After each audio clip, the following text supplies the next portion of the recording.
నేను వెళ్తుంటే మధ్యలో ఆపేశారు, వెళ్ళటానికి వీల్లేదని. అక్కడ ఈ పట్టాపురం సిఐ మీద కొంత నాకు ఆయనకి మధ్యన ఘర్షణ అనివార్యంగా జరిగింది. సరే, నేనేదో రెచ్చిపోయానని ఆంధ్రజ్యోతి, ఈనాడు, TV5 నేనేదో రెచ్చిపోయి దౌర్జన్యం చేయబోయానని, పోలీసులు లెక్క చేయలేదని ఇలాంటి మాటలు మాట్లాడుతూ రాశారు. ఈనాడైతే దాని దుంపదగ, దాని స్టాండర్డ్స్ ఇటువరకు బాగుండేవి. ఎంత దౌర్భాగ్యమైనటువంటి స్టాండర్డ్స్కి వెళ్ళిపోయినాయంటే నిన్న ఫ్లాష్ న్యూస్ వేశారు ఈనాడులో. ఏంటో తెలుసు, అది గుంటూరు కలెక్టరేట్ వద్ద మాజీ మంత్రి అంబటి రాంబాబు దౌర్జన్యం. అంబటి రాంబాబు దౌర్జన్యం చేశారంట. చూశారుగా మీరు వీడియోస్. ప్రతినిధి బృందాన్ని మాత్రమే అనుమతిస్తామన్న పోలీసులతో అంబటి వాగ్వాదం.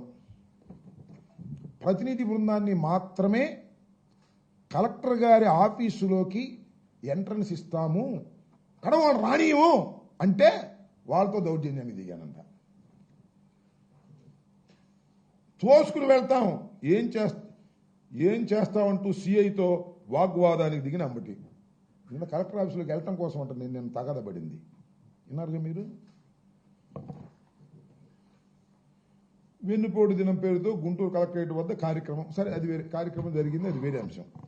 ఎంత వక్రీకరించి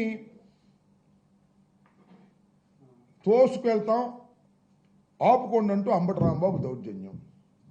ఇది జరిగింది ఎక్కడ? నా మీద ఎఫ్ఐఆర్ కూడా కట్టారు, అది వేరే విషయం. అది జరిగింది ఎక్కడ? నువ్వు రాసేది ఎక్కడ? పాప రామోజీరావు చచ్చిపోయాడు, దాంతోపాటు మీ విలువలు కాస్త కోస్త ఉన్నాయి కూడా చచ్చిపోయినాయి. ఏంటి నాకు అర్థం కాల. ఈనాడంటే ఇప్పుడో మా చిన్నప్పటి నుంచి ఉన్న ఇది కదా, ఇంత తప్పుడు రాతలు రాస్తారేంటి అంటున్నా. కక్ష. ఆ సిఐని సపోర్ట్ చేయడం కోసం సిఐ అంట కలెక్టరేట్ దగ్గర మా ప్రతినిధులు ఎవరు రావడానికి వెళ్ళడానికి, అసలు ఎరండల్ బ్రాడీపేట సిఐకి అక్కడే సంబంధం. అక్కడ వేరే సిఐ ఉన్నాడు, వేరే డిఎస్పీ ఉన్నారు. వెళ్ళి అడిగాం, 5గురు పంపిస్తా ఉన్నారు, 5గురు వెళ్ళాం. దానికి వక్రీకరించి రాసేటటువంటి ఎమ్మటే సపోర్ట్ అనమాట. సిఐ గారికి ఎమ్మటే సపోర్టు, ఆ సిఐ గారికి ఏమో లోకేష్ సపోర్టు, ఆ లోకేష్కి ఏమో ఈయన సపోర్టు, ఆ TV5 కూడా అంతే. TV5, ABN నిన్న కుమ్మి పారేశారు. అంబటి రాంబాబు దౌర్జన్యం, పోలీసుల మీద డ్యామ్ డుమ్. ఈ దుంపదేగా నేను దౌర్జన్యం చేసే పరిస్థితిలో ఉన్నానా? వాళ్ళు దౌర్జన్యం చేసే పొద్దు నుంచి నా ఇంటి దగ్గర ఎవరన్నా వస్తే వాళ్ళ కీసు లాక్కోవటం, బళ్ళు తీసి అవతల పెట్టమంటాం, ఇలా బెదిరించే కార్యక్రమాలు చేశారు. మమ్మల్ని భయపెట్టాలనే కార్యక్రమాలు చేశారు. ఇది తప్పని నేను వ్యతిరేకపడ్డాను. వాగ్వాదం అన్నెసరీ అయినా సరే అనివార్యమైన పరిస్థితి రావడంతో గత్యంతరం లేని పరిస్థితుల్లో ఎక్కడది జేకేసీ కాలేజ్ దగ్గర, అది జేకేసీ TJPS కాలేజ్ దగ్గర బ్రిడ్జ్ ఎక్కే ముందు అక్కడ ఆపరేషన్ నన్ను. ఇక్కడ నుంచి వెళ్తుంటే వెళ్ళడానికి వెళ్ళేది అంటారు. కలెక్టరేట్కి వెళ్ళడానికి వెళ్ళేదా నేను?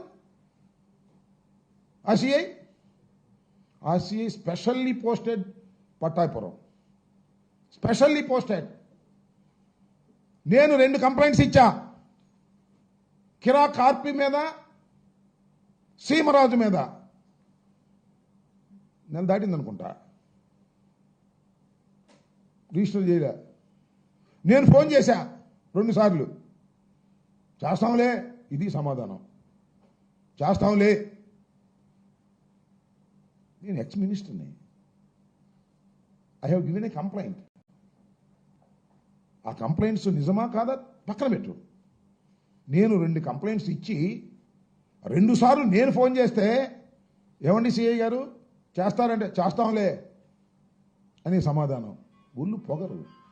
ఎందుకంటే లోకేష్ గారు ఏపించిన పోస్ట్ కదా, అందుకని ఒళ్ళు పొగరు, తల బిరుసు. Is a public servant. Public సర్వెంట్కి అంతా తల పొగరు ఉండకూడదు, కానీ ఉంటుంది. ఎందుకంటే లోకేష్ గారు ఏపించాడు కదా, లోకేష్ గారు బంధువు కదా, ఆయన బంధువు ఈనాడు, ఆయన సపోర్ట్ ఉంటుంది కదా, TV5 సపోర్ట్ ఉంటుంది కదా, ABN సపోర్ట్ ఉంటుంది కదా. ఈ అంబటి రాంబాబు రోజు మాట్లాడుతున్నాడు, లోకేష్ గురించి విమర్శిస్తాడు, చంద్రబాబుని విమర్శిస్తాడు. కాబట్టి ఇతన్ని సెకండ్ లాగా పెట్టాలనే ప్రయత్నం చేస్తాను. ఎన్ని చూశానయో నేను, నాకు అర్థం కాలేదు. 89లో రాజకీయాల్లోకి వచ్చా నేను. 2 సార్లు శాసనసభ్యుడిగా గెలిచా, రాజశేఖర రెడ్డి వెంట నడిచా, కాంగ్రెస్ పార్టీలో ఉన్నా. మళ్ళా జగన్మోహన్ రెడ్డి గారు పార్టీలోకి వచ్చా, రాజశేఖర రెడ్డి గారు మరణించిన తర్వాత. ఇన్ని చూశానంటున్నా నేను. 70 సంవత్సరాలు వస్తున్నాయి. ఎన్నో రాజకీయాలు చూశాను, ఎందరినో పోలీసు అధికారులు చూశాను.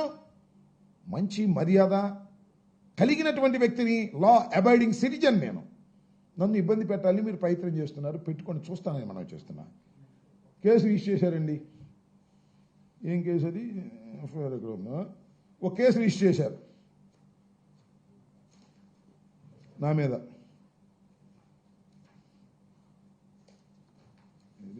కేసు రిజిస్టర్ చేశారు. Crime number 239/25 Pattapuram. నిన్న కేసు రిజిస్టర్ చేశారు నా మీద. భయపడతానా? మీ కేసుకు నేను భయపడతానా? భయపెట్టాలని అనుకుంటున్నారు కదా మమ్మల్ని మీరు. వైఎస్ఆర్ కాంగ్రెస్ పార్టీని, వైఎస్ఆర్ కాంగ్రెస్ పార్టీలో ఉన్న నాయకుల్ని ఎఫ్ఐఆర్లు పెట్టి భయపెట్టాలని మీరు ప్రయత్నం చేస్తున్నారు అంతేగా. మీ కేసులకు these are all false cases.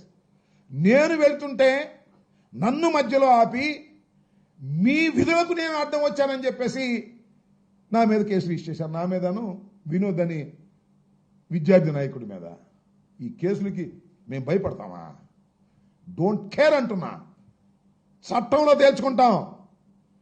నా మీద తగాదా పడి నన్ను బెదిరించి నా మీద కేసు రిజిస్టర్ చేసిన ఆ సిఐ ఎవరైనా సరే చట్ట ప్రకారం అంతు తేలుస్తానని కూడా ఈ సందర్భంగా మనం చేస్తున్నా. చాలా మందిని చూశాను నేను, సిఐల్ని, ఎస్ఐల్ని, డిఎస్పీల్ని. చట్ట వ్యతిరేకంగా ప్రవర్తిస్తే, తెలుగుదేశం పార్టీ గుప్పెట్లో ఉండి పనిచేయాలనుకుంటే, లోకేష్ గుప్పెట్లో ఉండి పనిచేయాలనుకుంటే అనుభవిస్తారు. గుర్తుపెట్టుకోమని మనం చేస్తున్నాం. రోజులు ఎప్పుడు ఇలాగే ఉండవనేది కూడా ఈ సందర్భంగా గుర్తు చేస్తున్నా నేను.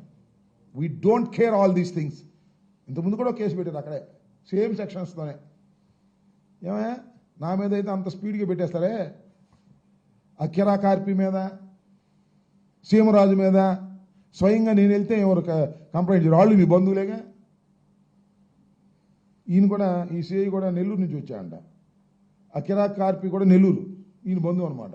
సీమరాజు కూడా ఈయన బంధువు. ఇదంతా ఒక గ్యాంగ్.